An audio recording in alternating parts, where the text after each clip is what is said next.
In the final week of August 1944, Allied investigators walked the roads outside Falaise expecting to find proof of an aerial massacre. Pilots had reported German tanks destroyed by the hundreds, but when the investigators reached the wrecks, many of the Panzers told a different story. No rocket scars, no cannon holes, no armor punched inward, hatches were open, engines were cold, crews were gone. The machines that supposedly proved the P-47 Thunderbolt was Europe's great tank killer had often never been struck at all. And that did not mean the Thunderbolt legend was false. It meant the legend had been measuring the wrong kind of destruction. The P-47 did not need to kill every tank. It only had to make daylight movement feel impossible. That was enough to break an army. When Republic Aviation's XP-47B first flew in 1941, it looked like the wrong answer to almost every question fighter designers were asking. European fighters were built around elegance, tight turns, quick climbs, minimum weight. The Thunderbolt was enormous. Fully loaded, it could weigh roughly 17,500 pounds. Its Pratt & Whitney R2800 radial engine produced about 2,000 horsepower, and the fuselage around it was so broad that pilots joked they were riding a locomotive with wings. At low altitude, it could not turn with a Spitfire. It could not climb with a Messerschmitt Bf 109. It looked less like a duelist than a machine built to survive a collision. That was the point nobody understood yet. The Thunderbolt's weight carried armor, ammunition, fuel, and structural strength. Its air-cooled radial engine could lose a cylinder, absorb small arms damage, and still keep turning. A liquid-cooled fighter could be crippled by one unlucky hole in a coolant line. The P-47 often came home with its wings stitched open and pieces missing. And when it entered a dive, the weight everyone mocked became momentum. A Thunderbolt could descend at nearly 400 miles per hour, strike and use that speed to escape before a lighter German fighter could follow. But speed and durability alone did not create the terror German troops later called the Jabo. The decisive change came in the summer of 1944, when the airplane stopped operating as a distant Air Force asset and became part of the armored column beneath it. Major General Elwood Quesada, commanding the 9th Tactical Air Command, understood that the real enemy was not armor thickness. It was time. A German anti-tank gun could appear, fire, disappear behind a hedgerow, and be gone before a conventional airstrike request passed through headquarters. So Quesada collapsed the chain. VHF radios were installed in American tanks. Fighter pilots were rotated through forward control duty with armored units. Modified tracking radar followed friendly aircraft, so controllers knew which flights were close enough to respond. And above selected columns, 4 P-47s orbited on rotating cover while more waited on ground alert.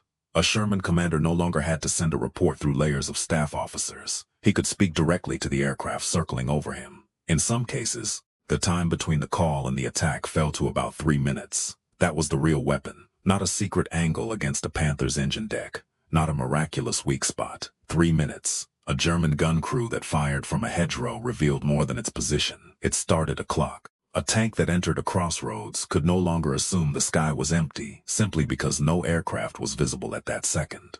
A convoy that stopped to repair one truck risked attracting an attack before it could move again. The Thunderbolt had become less like a rifle and more like a nervous system stretched across the battlefield. Tanks saw, radios spoke, controllers tracked, aircraft arrived, and the German defense had to react faster than that chain could close.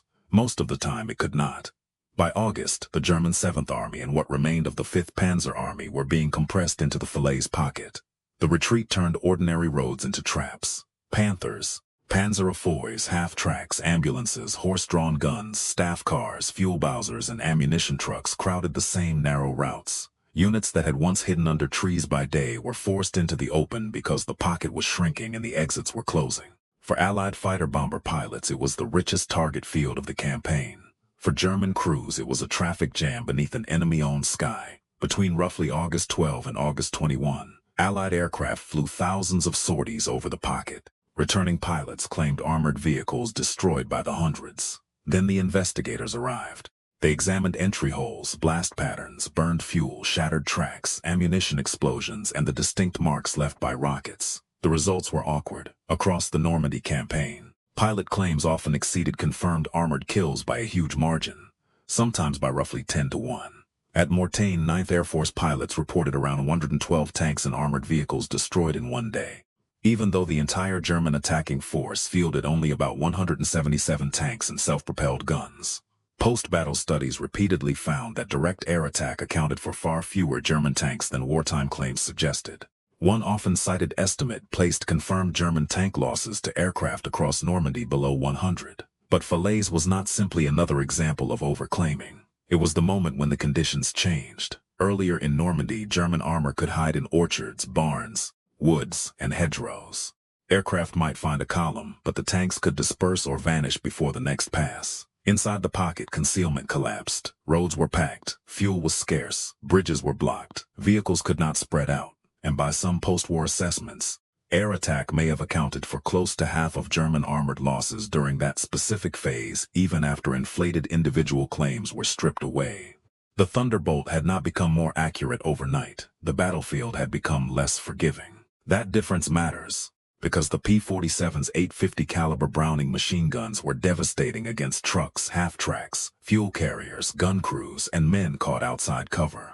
They were not dependable Panther killers. Unguided rockets looked more dramatic, but against a moving tank they were notoriously inaccurate. Some 9th Air Force Thunderbolt units experimented with high-velocity aircraft rockets during August 1944, then largely moved away from the idea within weeks. The attacks that repeatedly mattered were often the least glamorous. A strafing pass shredded a fuel truck. A bomb crater blocked the road. A driver abandoned a recovery vehicle. A radio truck burned. A horse team bolted. An ammunition lorry detonated beside a tank that had not been touched. And suddenly the tank was no longer part of a Panzer division. It was 40 tons of steel with no fuel, no orders, no maintenance, and no road out. That is what the wreck surveys exposed. Many German tanks were destroyed by their own crews after breakdowns, fuel shortages, blocked routes, or the threat of capture. Others were abandoned intact because remaining beside them under repeated air attack felt more dangerous than leaving them behind. Those vehicles still disappeared from the German order of battle. They still became Allied gains. They still marked a military defeat. But they did not always carry the neat physical signature of an aerial kill. The pilots had often claimed the last visible event. The investigators were measuring the entire chain, and the chain was larger than a bullet hole. German soldiers understood this before the analysts did. They called Allied fighter bombers Jabos, short for Jag Bomber, and the word became a warning all by itself. Veterans described columns dissolving into ditches at the first sound of diving aircraft. Drivers stopped watching only the road ahead. They watched reflections, shadows, and empty blue sky. Movement that had been routine in 1943 became a calculated risk in 1944. Units marched at night. They hid beneath trees through daylight. They broke convoys into smaller groups. They postponed repairs. They burned fuel waiting for darkness. They arrived late, exhausted, and disorganized, or did not arrive at all. The statistical chance that one specific tank would be penetrated from the air could be modest. The operational chance that the unit would be delayed, scattered, exposed, or starved was much higher. That was why the fear mattered. Air power changed German behavior before it destroyed German machinery. And once an army begins acting as though every open road is mined from above, the sky has already become a weapon. The Thunderbolt's ruggedness made that weapon persistent. A fighter bomber attacking at treetop height entered a world of machine gun fire, rifle fire, light flak, wires, trees, and fragments. Fragile aircraft could make one pass and survive only by luck. The P-47 could return.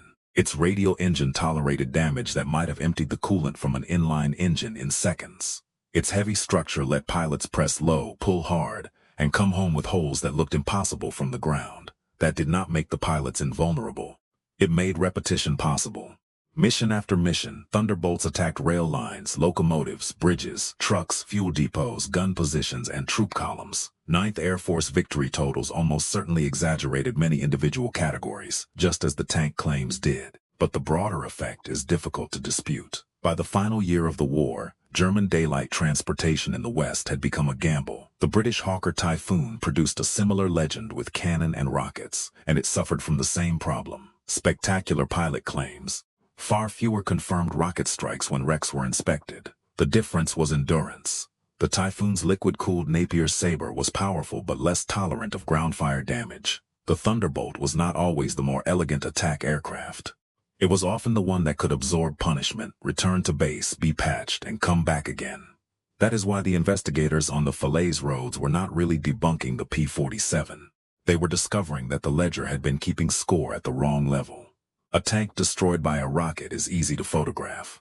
A division forced to move only at night is harder to count. A fuel convoy scattered into fields does not look as decisive as a burning Panther. A gun crew that refuses to fire because aircraft are orbiting overhead leaves no wreck at all. But those absences decide battles. The Thunderbolt's greatest achievement was not that it could reliably punch through the armor of Germany's heaviest tanks.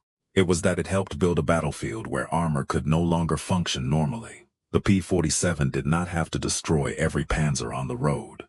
It destroyed the road as a place where Panzers could survive. And by the time the investigators opened those cold, unscarred hatches outside Falaise, the crews had already delivered the verdict. The tanks were still there. The army was gone.